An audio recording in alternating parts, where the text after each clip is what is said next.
This is the EnT podcast, conversations about education, technology, and culture, with Dr. Doug Reed and Dr. Matt Stranick. Thank you for joining us.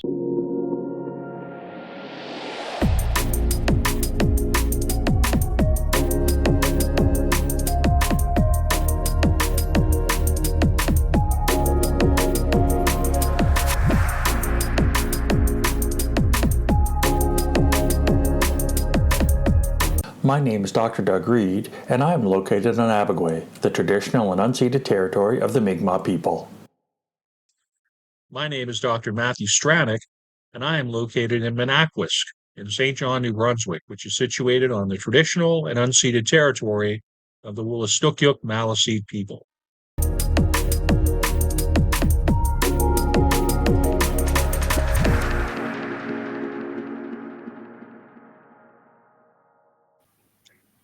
Hello, everybody, and welcome to episode 85 of the EnT podcast. I am Matt Stranick. This is Dr. Doug Reed, and we are stoked to be here. I'll tell you what, Doug was just telling me about his transitionary gardening, which, as we on the East Coast could say, it's been a drought-like summer, not even drought-like, fully a drought. I've heard about this from my mom, even though I was personally out west for most of the summer. Doug has just been telling us, and we're getting it on recording now, about the significant impact this has had on his garden harvest for the fall. Yeah, it's last summer, I grew 14 wheelbarrows worth of pumpkins. Like, it took 14 wheelbarrow loads of pumpkins. I gave tons of them away, literally tons.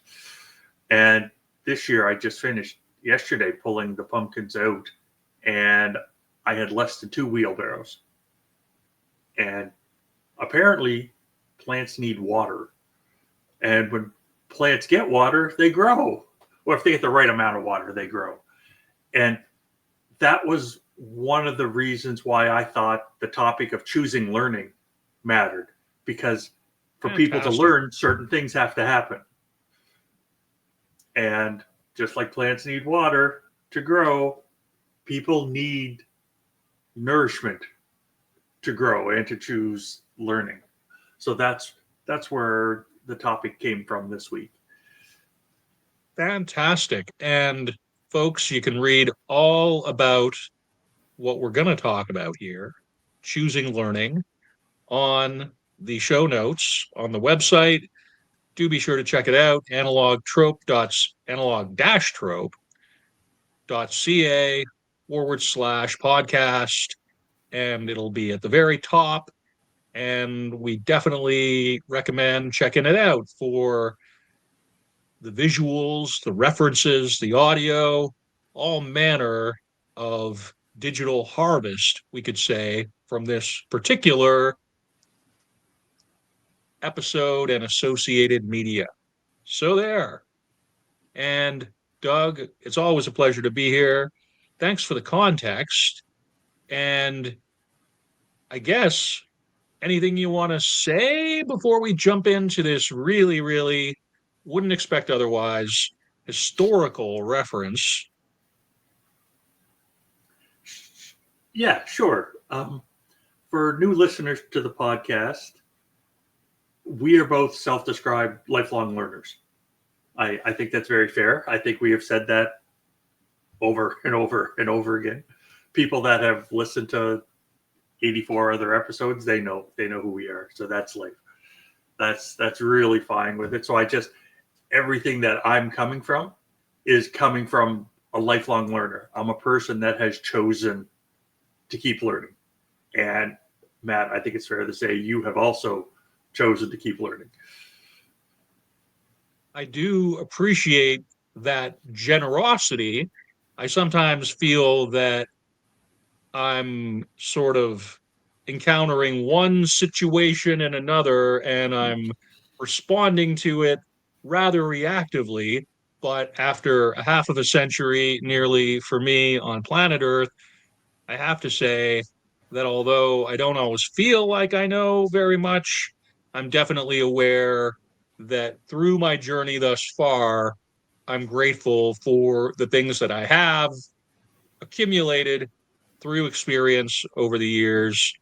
And yeah, lifelong learning definitely resonates for me on a personal level, as well as something we talk about a fair amount. It's a pretty integral theme to the podcast thus far. Yes, and I'm going to come back to your words when we get to the O'Grady and Atkins 2006 article, but that's not where we're going to start. We'll hop to that in a few minutes. Fantabulous. Just as a surprise, I found an old article from the 1800s that I want to start with because I also have an old article addiction. I love seeing the history. So Hannes, 1899, Educational Aims and Educational Values, published a comment, and it must be remembered that the test of real interest can only be revealed by the intentiveness and continuity of the pursuit of a subject during a sufficiently long period. And when I listened to that, it was like, what does that mean?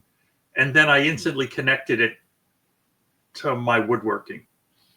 I started woodworking when I was 26, 27, and now I'm 57. So for 30 years, it's been off and on and off and on and off and on. I still have stuff that I built back then. I still have a desk that is as rickety as could be, but it's worked for 30 years. It's kept my stuff off the ground. I even lent it to a friend for 6 years, and it kept his stuff off the ground. Now, I wouldn't build a desk that way again, right? I have all these other things, but there is an intentiveness and a continuity. Sometimes I didn't have any tools, so I couldn't do anything. And then when I had the opportunity to get tools, it's like, okay, I'm going to do something. Whatever it had to be, I needed to be building. I needed to use my hands. I needed to use my brain, and woodworking worked for me. So it's that the continuity of the pursuit. Because I know you just published something, I think it was in your Substack, where you said, oh, here's some short sci-fi, short fiction sci-fi or something like that from 12 or 18 years ago or something. And I thought, oh, there's a continuity. Well, first of all, everything you're saying totally lands, totally resonates. I really appreciate any insights that you have to share, Doug, in terms of your gardening activities. There's a historical continuity there, to be sure, with each growing season, as well as the overall endeavor, as long as you've been involved in it. And furthermore, your woodworking, I'm aware, very firsthand knowledge of your tremendous creativity in that area and how that has been something that you have returned to over the years. For me, looking at what I've been involved in various ways, I would say the two activities that come to mind for me as having the most alignment with that, I suppose, would be being a dad, for one thing, the continuity and the practice, I suppose, of being a parent, just looking after my two kids to the best ability that I can. I get these reminders, I guess, from Microsoft, from the digital accumulation of images that have built up that they have access to through the Drive like software. And now every day, because I have gone back to using a smartphone, I get these pop ups, I get these reminders of what I was up to when I was taking pictures every day when my kids were young. So 2012, 2011, 2010.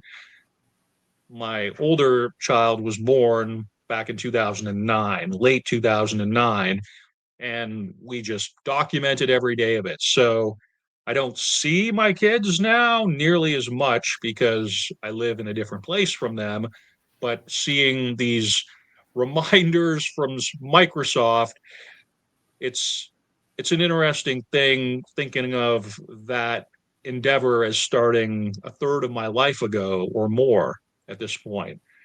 And in terms of something outside of that, in terms of intentional practice or whatever, outside of being a dad, literary stuff has been part of my situation, my main interest since really I was a child. I can remember from age 5 and onwards writing stories of various kinds, writing poetry of various kinds, and very much like those pictures of my kids, I have things that I've written from really going back to my early 20s, I suppose.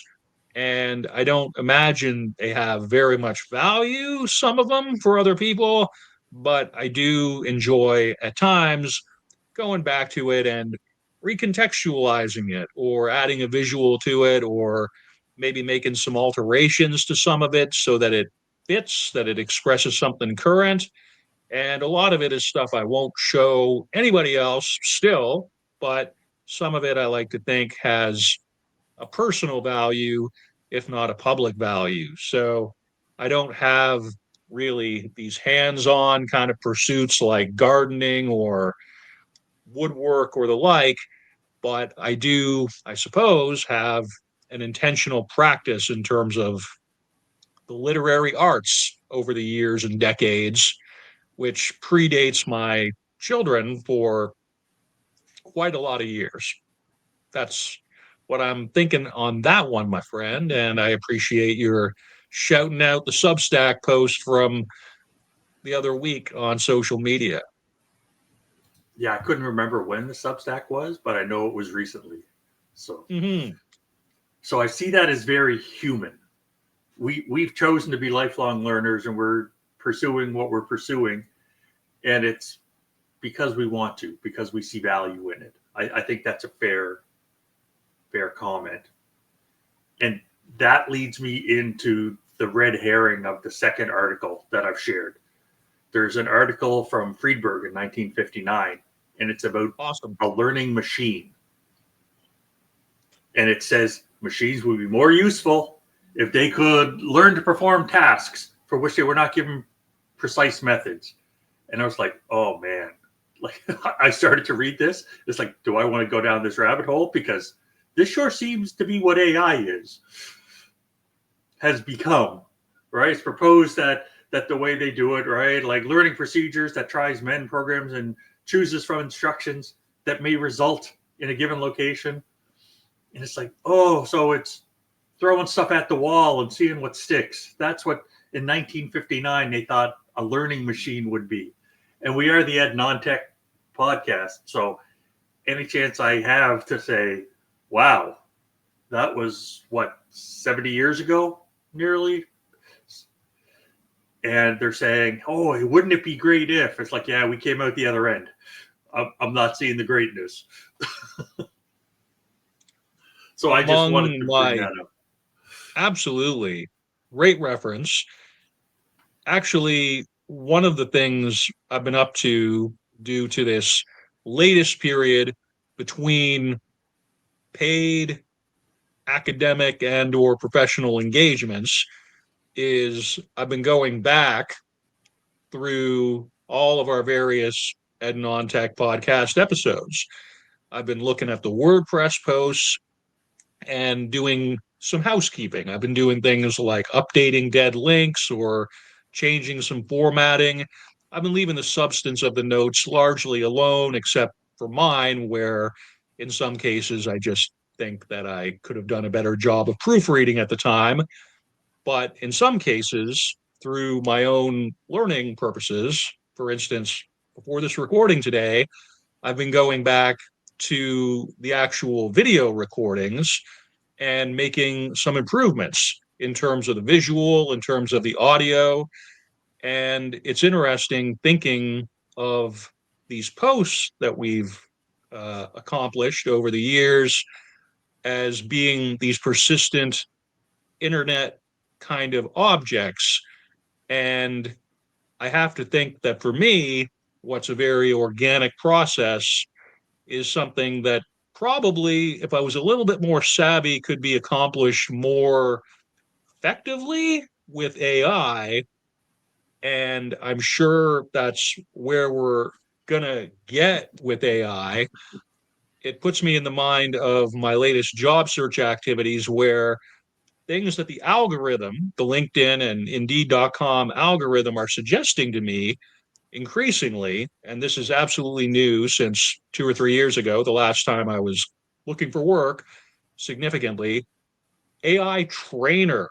So they want to get teachers to interact with their language model, their software, these proprietary interests, and get you to see how you behave to train, so called train these learning machines, these AI apps, to do certain kinds of processes, certain kinds of tasks. I went down a rabbit hole with it. I went as far as starting up this task where it was like $50 an hour, this and that. And I got through about first 5, 10 minutes of the tasks that they wanted me to accomplish. And I was out. I was like, I can't be involved. It just makes my brain hurt. So I think there's a lot going on in terms of how we're framing the podcast that speaks to these issues. And as well, I think there's a lot going on in the wider training, learning ecosphere online that has to do with these learning machines, these learning bots, these algorithms, and the like. I agree. I'm going to continue on with that, and I'm going to say I think AI is something that is being done to us. I think it is the opposite of choosing learning. I honestly believe it's a way for people that don't want to put the time and effort in to learn something get to figure out an answer, but don't have to put the effort in, don't have to put the discipline in, don't have to put the passion in to learn something new, and then they have it. Instead, it's just, it's here, this is useful. And it's like, if all my learning had to be useful, oh my goodness. Because I make so much firewood, and I'm happy to make firewood because that's how I learned, right? Like I can get a piece so nice and almost done, and then, oh, the wood grain splits and does this weird twist, and then I can't make it the shape that I want to make it. It's like, okay, that's firewood. Doesn't matter how much time I spent shaping it. Or if it's not firewood, I'll chop it up and try to find other things to do with it later. But this learning machine AI concept is the opposite of choosing learning, which is why, hey, I use it because it's a tool, but I don't use it to learn. I use it to like cognitively offload because I already know I have the mastery over the stuff that I have. What do you think? You've said a few things here that resonate for me. I like that phrase, cognitively offload, but to speak to your making firewood analogy, because you've used that expression before, and it really suits what we see, I think, as the proper objective of learning in a lot of different ways. An experience I had this week is I sat down with one of our early podcast episodes, like episode number 4 or something from late 2022. And I decided I'm going to cut out all my verbal tics from the recording. I'm going to cut out every every and every And what ended up happening, I was just doing it so frequently. It was a lack of experience with the format. It was a Yeah. lack of public speaking experience, but I was doing it every time I talked, and I had to chop up the MP4 video file so many different ways that by the time I got to about 40 minutes into an hour-long episode, there was a degenerated quality on the sound that I could not shake. I could not clear it up because there were just so many small splices that had been taken out. And I had to acknowledge that that was a half of a day of my life that I didn't plan to get back. I wasn't going to be able to get it back. And in the end, I just made the cosmetic, visual kind of improvement that I wanted to in the first place. But going back and chopping it up and trying to remove these imperfections, these learning moments, it ended up being a lesson for me that I didn't need to do all of that, but I wouldn't have known unless I'd given it a try. So, digital firewood using the MP4 associated with one of our past episodes is kind of an analogy that I thought of while you were describing your firewood situation. Yeah, I'm making actual firewood, but your digital firewood makes a lot of sense. I really like that phrase. And you did have to do it because that's where the learning was. And when was the last time I had to write in the chat onto the side? Lots of ums. Right? It's so the learning's there. It's just one of those things. All of which is to say that in my downtime right now, this is kind of hyping a bit the Ed Nontech book project. I'm seeing the podcasting endeavor as something I'm basically putting as much time into lately behind the scenes as I would be, say, a regular job. Now, I've got some volunteer literacy tutoring kind of engagements coming up, and that'll be another way to extend my teaching and learning practice in new and interesting ways beyond what I've already achieved. But I'm also spending a fair amount of time, for instance, putting in something like as simple as a widget on the WordPress that is counting the number of people that visit our site and where they come from and how long they engage and the posts they engage with. And really, that's something which, had we had that in the first place, had I thought of it or had we decided that was going to be important, we could probably have a lot more analytic data to kind of move some of our stuff forward. But we're doing it now. And just for the past few days, I look at it every time I go into WordPress now, and it's like, okay, 30 people from various places on planet Earth have checked this out just in the past 3 days that this has been running, and Yeah. doing things like tracking how many people have watched certain YouTube clips, putting it all into a spreadsheet, and really turning our practice thus far into data, into something quantifiable and not sort of strictly intuitive per se. And it's, I think, a hallmark of our growing body of work. I think it's part of our ongoing value that we can contribute to start monitoring some of these things and leveraging them for either a wider audience or as I say, expand into the new book kind of format, which is something that, had I not reached the point of having some time on my hands in between jobs, it might not be something I'd be able to commit to as much. So this is all very interesting to me that we have this opportunities right now. And in keeping with the online learning, the lifelong learning rather, it's an interesting time to be involved in this kind of endeavor. Absolutely. Absolutely.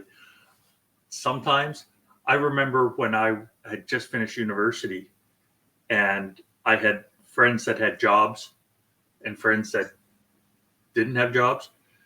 Yep. And somebody said there's two types of people that work out or people that work. Right? They didn't have the time.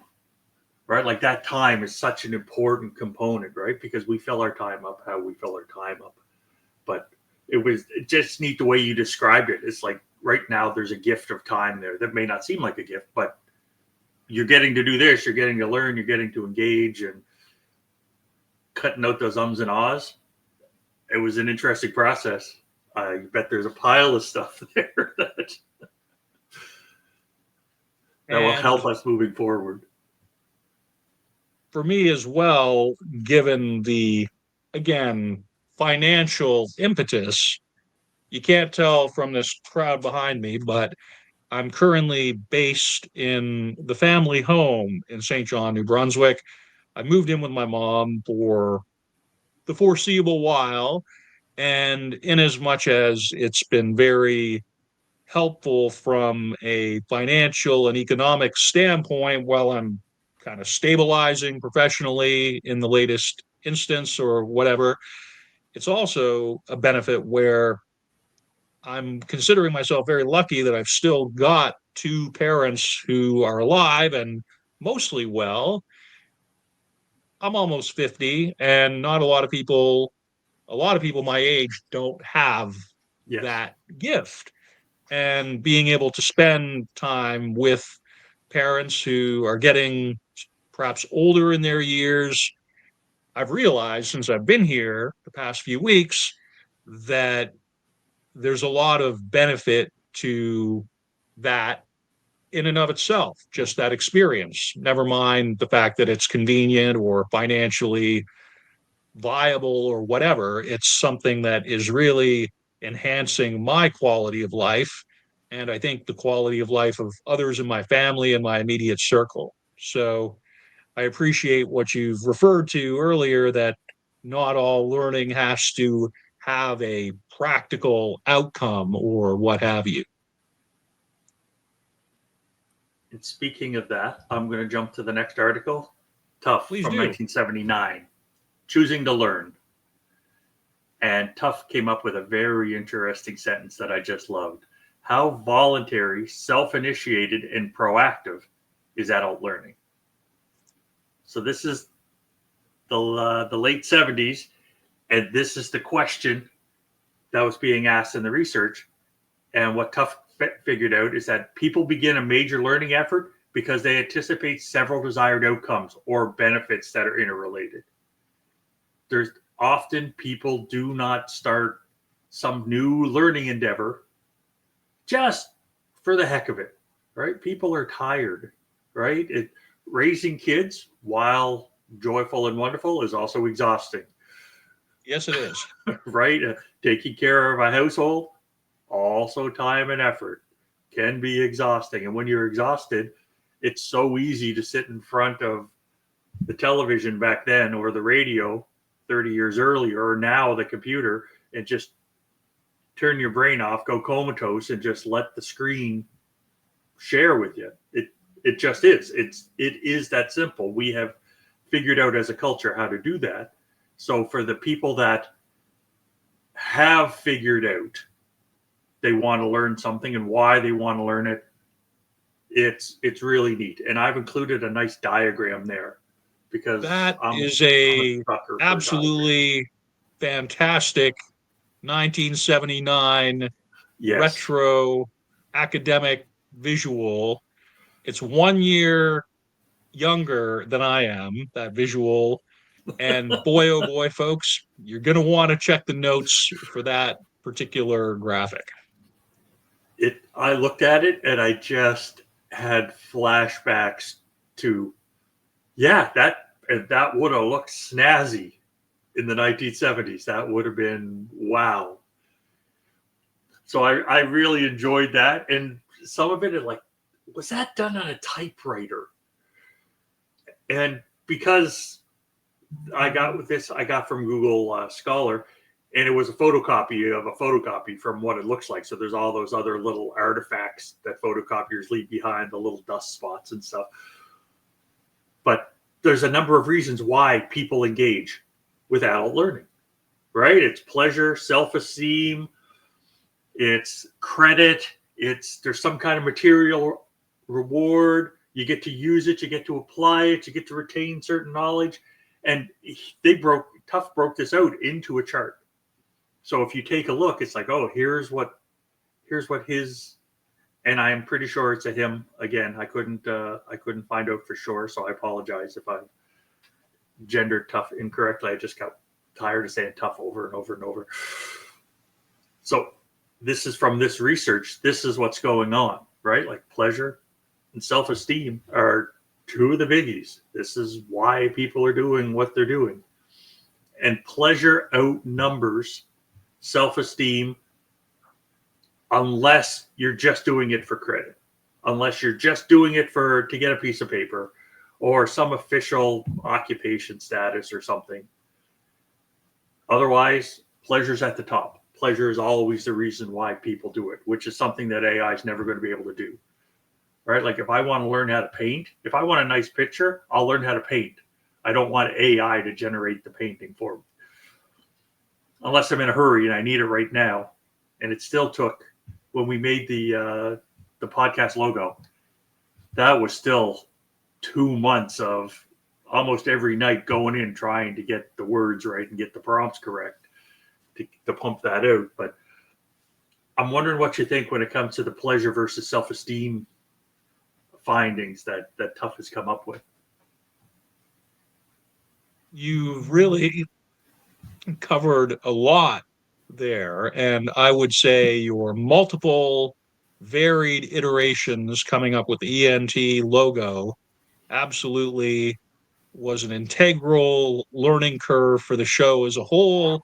And I remember with a lot of pleasure hearing about it while you were going through it back in the early days of public widespread AI usage for those kinds of endeavors, the iterating of it.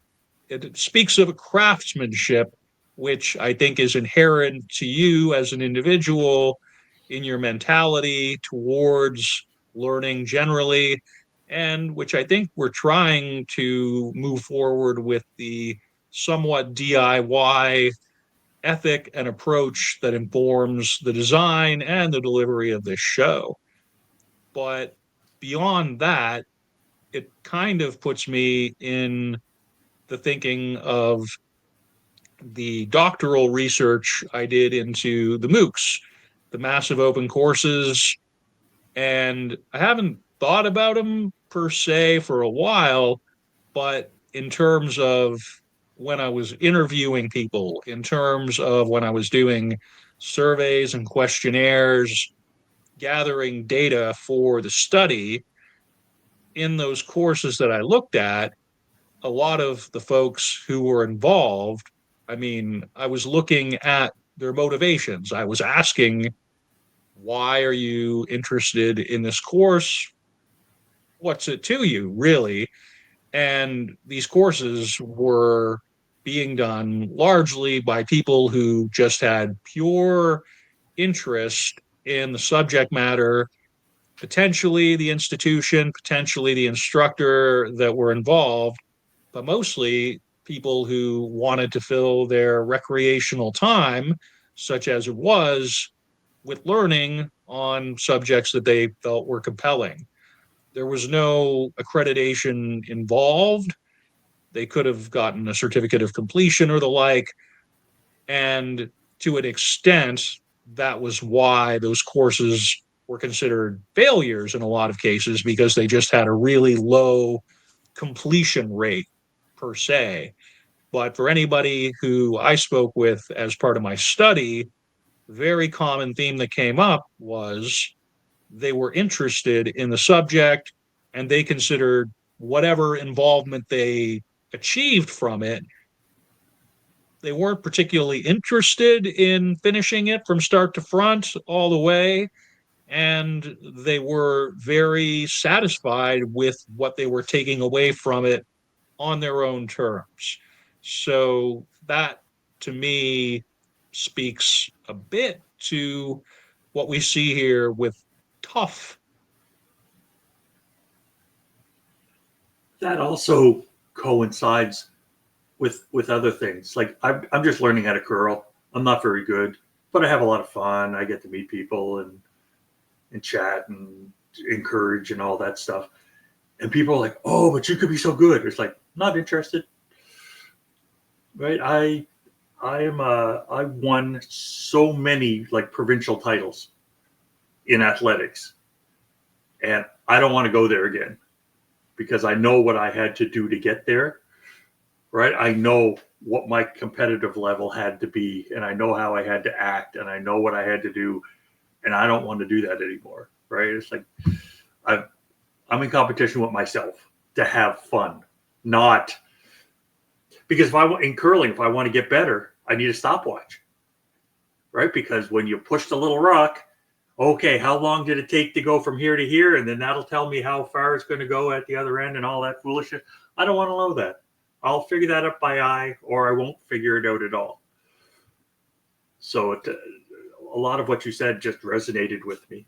And what I want to do is I want to jump back to your original comments when you first introduced the in our opening words, because O'Grady and Aiken 2006, choosing to learn or chosen to learn is an article they put together. So it's less than 20 years ago.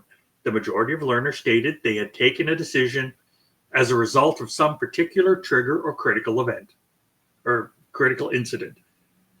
And I think that is so true. How often do you stumble in? Like I stumbled into woodworking because I needed to do something with my brain. And I had a friend that was very skilled. So I had a built-in mentor to help me a little bit. But so much of what I learned is an event happened. There was a trigger that caused this for me to head down this path. And I'm sure that you had a similar trigger or a similar event that has caused you to learn new stuff. Is that a fair comment? I think it is. And actually, I want to just even flash back Okay. to your discussion a moment ago where you were speaking to, first of all, I'm curious, Doug, what kind of professional championships were you Oh, involved in? not professional, amateur, Provincial, that's the word I was after. provincial. 6 track and fields and sailing. I was thinking sailing might be one of them. But that was In as an Alberta, adult right? in Alberta. Yeah. And the track and Okay, fields were in Nova Scotia. dope. Yeah. It puts me in the mind of probably one of my favorite writers, Epictetus. Epictetus, the early Stoic philosopher from about 135 AD, sort of a significant influence on Marcus Aurelius, notably, but since then, lots and lots of people have returned to his discourses and notably his handbook, which it was a handbook written in stenographic kind of style by a really diligent pupil who attended his lectures and wrote it down because Epictetus did not actually write any of his lectures down at all. We have what's been transmitted to us by a couple of students who were sitting there taking it Yes. down word for word and pretty close to modern stenographic style. And I read this repeatedly. This was just on repeat for me over the summer. And as soon as I finished it, because it's short, it's only 60 or 70 pages, the handbook part of it, not the discourses, I would finish it and then I would start reading it again. So I got a pretty good sense of it. And I just kind of looked it up here. It reminds me, your analogy, do you want to win at the Olympics? I do too, because it's a splendid and wonderful thing. But examine the project from start to finish and only go in for it after that. You must train, keep a strict diet, stay off pastries, submit to a regular exercise regime each day, winter or summer, drink no cold water and no wine except at appropriate times. In other words, you have to surrender yourself to the trainer just as you would to your doctor. Then in the actual contest, you have to dig in alongside the other contestants and possibly dislocate your hand or twist your ankle, swallow a lot of sand, get flogged, and with all of that, still lose the fight. Yeah. If you went into curling with the notion of being the absolute best in your age class or in your area, if you really went at it with that level of competition, you would probably lose a lot of joy from what you're doing. You'd be doing it for other reasons than self improvement, for your own enjoyment and engaging with the people around you. So when you were describing that, I was thinking that really reminds me of that nearly 2,000-year-old bit from a freed Greek slave who was lecturing on the west coast of Greece while in exile from Rome. I am taking that as a huge compliment. It That I is. can It be, is. my thoughts can be put in the same category as his. Definitely. So yeah, thanks for that. I really like that. And it's for me now, like in the old days, right? I would have been frustrated with every shot. I would have needed it to be better. Perfect wasn't perfect enough. And now, like I made the joke on Thursday. Thursday was the first week of the season. My second shot was awesome because it was the second shot of the year. And somebody's like, "Oh wow, what a great shot!" It's like, "Yeah, I'm going home now. I got my good shot. That's all I'm going to remember. I'm going home." and I was like, "I'm just kidding." But in the old days, every shot would have had to been that good, and I would have kicked myself if it wasn't. And it's like, okay, there's no joy here. There's just the forcing it to happen, right? Everything has to be so perfect, and it's like, I need joy. I need joy. And by the same token, in terms of this podcast endeavor, I'm looking at it historically, right? I'm going through the WordPress posts and I'm updating all the titles so that they follow our current conventions. Where I see something in terms of a YouTube thumbnail, it's like, oh, we didn't make enough proper use of the full screen that we could for this. I've been doing tweaks, I've been doing updates. And I think had we set out for a very high technical standard, we wouldn't have gotten as far with it. We would have just said, why am I even doing this? I'm just getting lost. I'm getting stuck in the minutia. So I think the idea of being perfect out of the gate has thwarted a lot of really potentially good people from making really good efforts at things. And I appreciate what you're saying here because it kind of aligns with my recent experience behind the scenes, updating the podcast notes and the like. Did you ever see the movie Alexander? Nope. Would have been about 20 years ago. Colin Farrell, I believe, was Alexander. And the director needed it to be perfect. And he was driving everybody nuts, including himself. And finally, he came up with perfect is the enemy of good. Or perfect is the enemy of great. It's like, yeah, let's be great. I don't need perfect. If I needed perfect, I'd need a sound booth. My dogs could never interrupt whenever a car came by. Anytime a truck drives by, right? It's like, oh, there's threat. They got to protect me by barking. So it's one of those silly things. But there's a school of thought when it comes to pieces of art. It's that the flaws are what make it personal. It's the flaws that make it what it is, unique to the creator of the thing being created.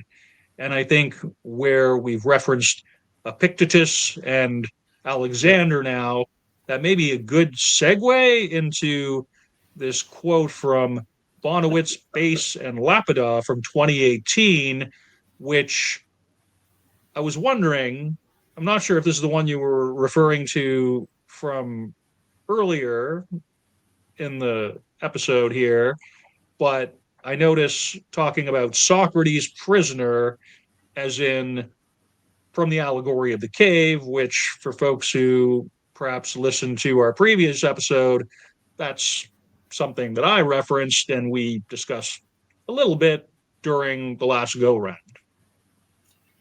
Oh yeah, I pulled this one out because you had referenced it. Oh. And that's one reason why when you slid into your ancient Greek reference and then I slid into the Alexander, it was trying to get us here. I actually say some stuff on purpose to try to take us certain places. So in 2018, you've already said the names of the authors. It's Choosing to Learn is the title. And it's about children learning and active learning. And that's, we are equipped with the ability to choose, which is something that machine learning does not have the ability to do, at least in my opinion. We can select what we want to attend to. We can pick our favorite people to emulate.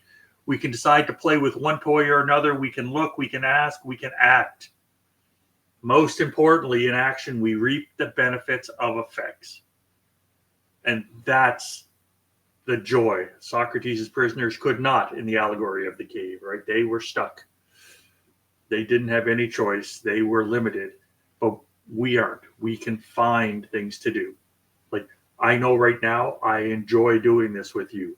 I could be doing something else right now. I could be outside mowing the lawn or waging war with the squirrels that keep getting into the shed, right? I could be doing those things, but I enjoy this. I learn from it and I'm reaping the benefits. So it seems to be a no-brainer once all the pieces are lined up. So I'm wondering what your thoughts are. I really appreciate a lot about the selection of this quote. I really like that last phrase. Most importantly, in action, we reap the benefit of the effects. It's something, as you describe it, I completely agree. And I also reciprocate entirely. I would not be spending as much time on it apart from recording today, but above and beyond that, this going back and trying to make sure that everything in the notes and potentially in the video content from our earlier episodes is the best presentation of what we were capable of at the time. I wouldn't be tracking the analytics, the views. I wouldn't be thinking of turning what we have into a book, into other formats. It's entirely, on the face of it, an irrational venture because we're never going to get rich off this. I mean, we may, but it's very, very unlikely. It's entirely intrinsically motivated.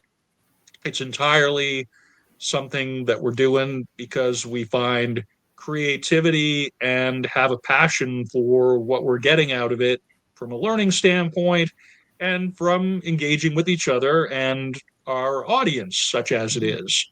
And to that effect, it's all part of a venture which is putting creativity first. And I think that is something we could potentially aspire for across education generally, with making it less perhaps about assessment and evaluation and prescribed learning outcomes and more about the value of learning for its own sake and the joy and growth that accompany that without the pressure to have to conform to something that is going to readily fit into a monetized employment kind of model. Yeah, very fair. I can't dispute a single thing you say here. You are bang on with all of that. And the key parts for me is we took action and we get to reap the benefits. And Exactly. that happens so much. Sometimes the benefits are like sitting outside with a mug of something warm to drink. Right? It's like I was productive today. I got this done. I got to do this. I got to learn these things, and now I can rest.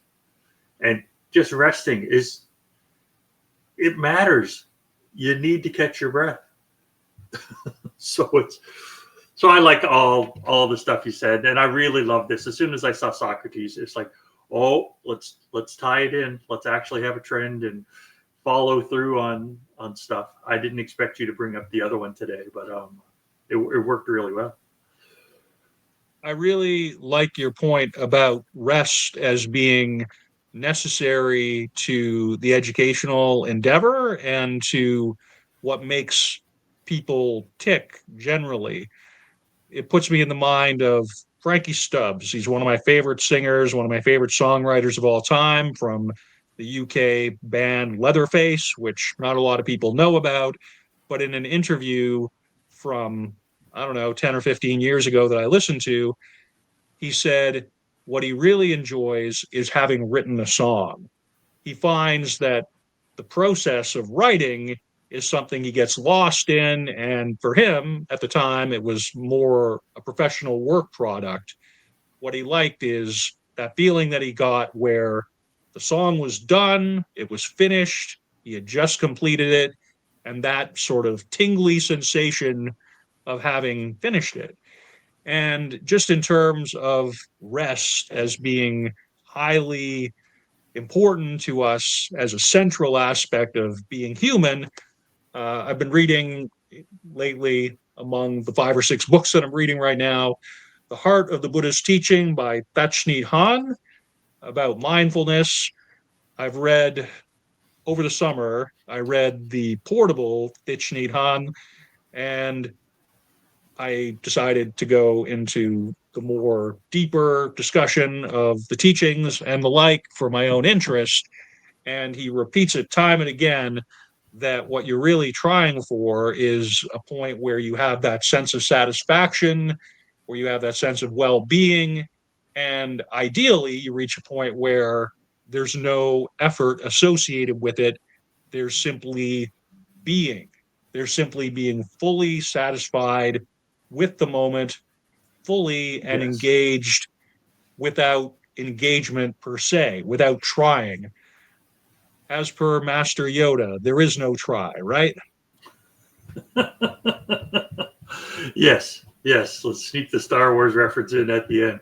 Yeah, absolutely. It's how do you find that peace? How do you figure it out? Many years ago, I knew somebody that was a former university athlete that wanted to get back in shape, right? Because you go to school and you end up losing the fitness, or you're in shape at school and then you start working and you lose the fitness levels. Wanted to get back in. He knew somebody that was an Olympic level athlete. And he said, hey, here's my training program. Can you help me? I'm not finding a lot of success. And she handed it back and said, you need way more rest days.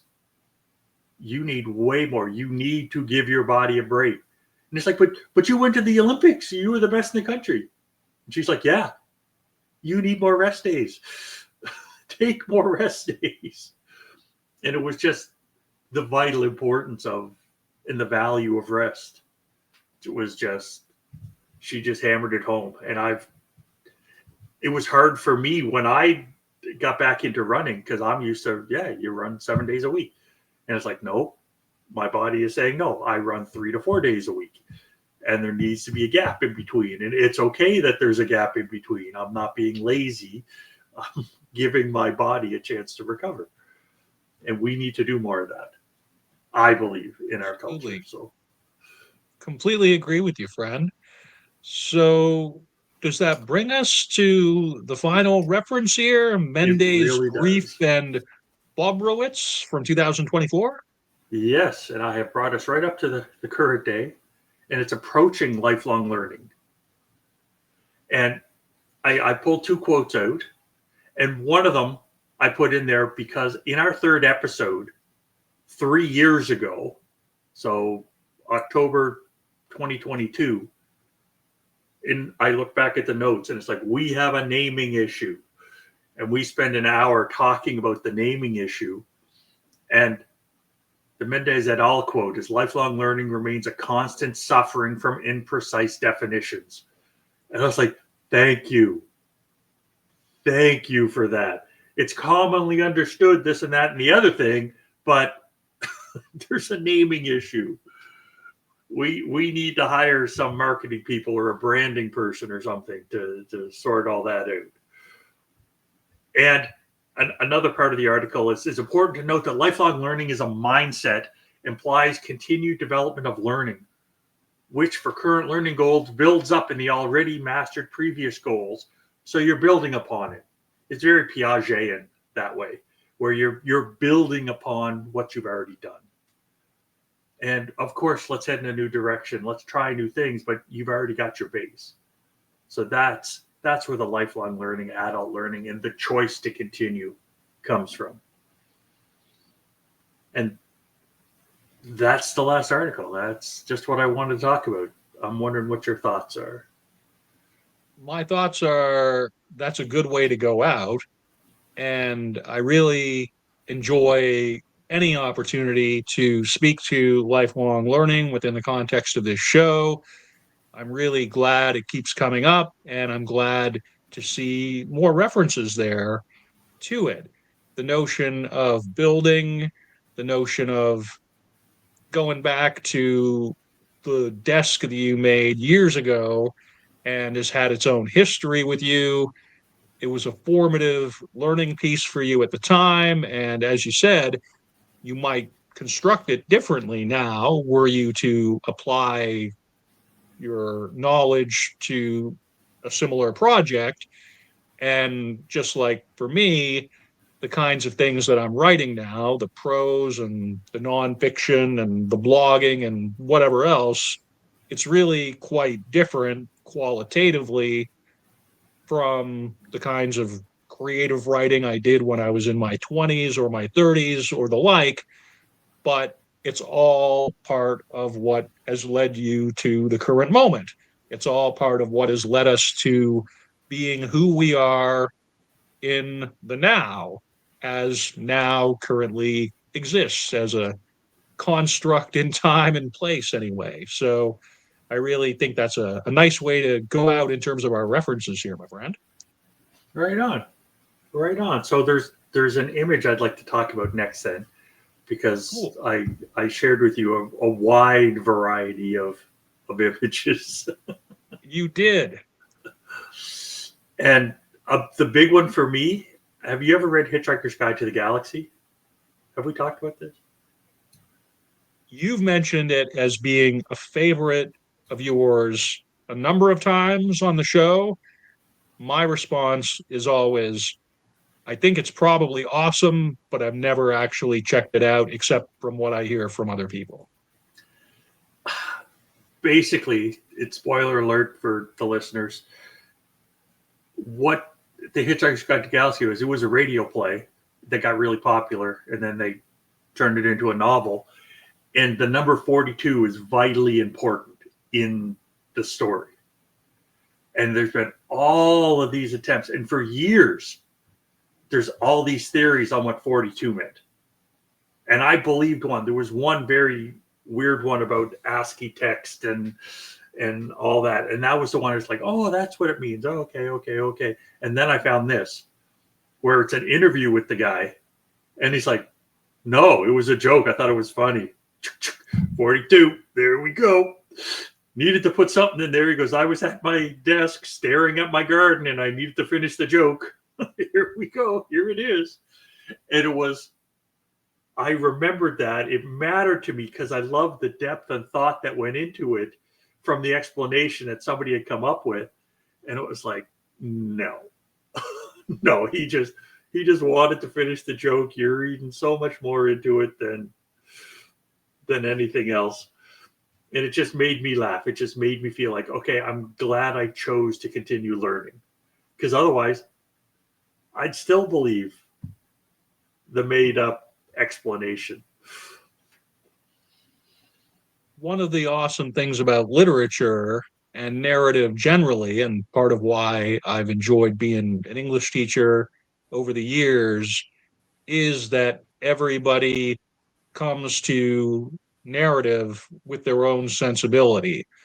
The two-way communication is something that we all have an experience with these stories, but we're always bringing our own sensibility to it. Just this morning on Amazon, I ordered translation, sort of a 3-in-1 translation of Homer's The Odyssey, the Iliad, and also Virgil's Aeneid, because those are three very significant pieces of literature in our Western culture, but it's also a lot of references by Marcus Aurelius to Homer and to a lesser extent Virgil. So, in order to enhance my understanding and appreciation for Marcus, I thought, okay, I'm going to get these books, I'm going to read them, and I'll be able to savor the references a bit more. Also, in anticipation of Christopher Nolan's adaptation of The Odyssey that's coming out next summer, to be hip to the plot points. But that's an example where people have a deep-seated personal connection to a huge narrative.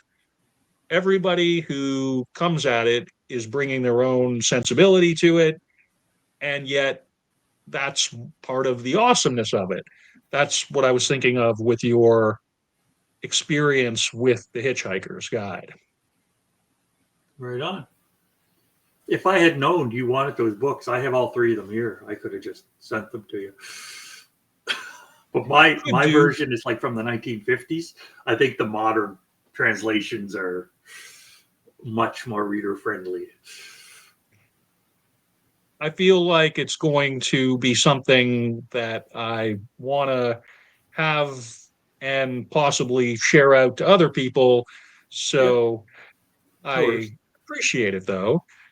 Among the other very dope visuals that you've included here, a pretty wide range this time, I have to say. You're definitely going to want to check the website for the notes, folks. I really appreciated the Calvin and Hobbes strip that you've got here, where Calvin's sitting at the desk and there's a pretty good little summation about what it's about embedded within the graphic.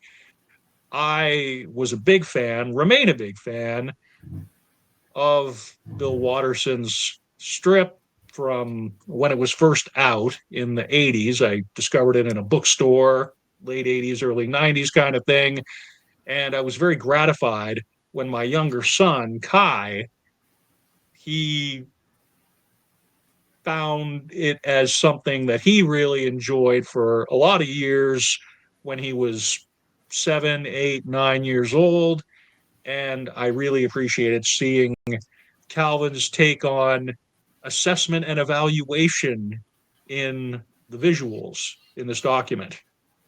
Yeah, I really enjoyed it too. It's like it, and for people that aren't going to go to the website, it's Calvin sitting taking a test about when did Pilgrims land at Plymouth Rock, 1620, and then it's his commentary on that. It's like, as you can see, I've memorized this utterly useless fact long enough to pass this test.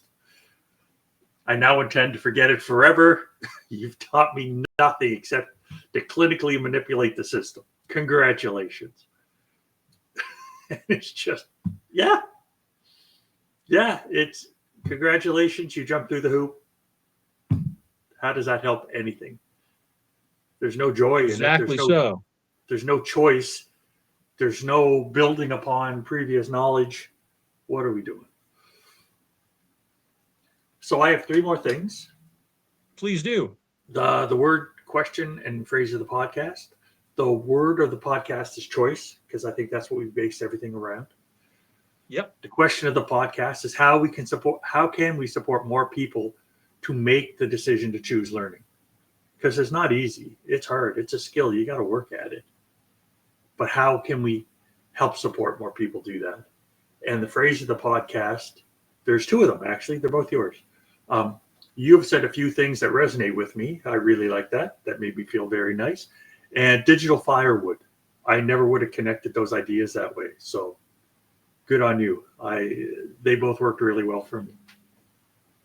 Fantastic. Really glad to see the word, the question, and phrase of the podcast. This is an innovation that Doug has brought to the format among others, and it speaks to, I think, the wider interplay of personality, sensibility, and creativity that makes this such a unique endeavor, which expresses in a holistic fashion to creative people working together towards a common purpose. So I could not think of a better way to go out here, Doug. Is there anything else you wanted to add here before we shut it down today, my friend? Other than I hope you have a wonderful day, and I'll see you next time. Likewise, take care, everybody, and bye for now. Thanks. Bye.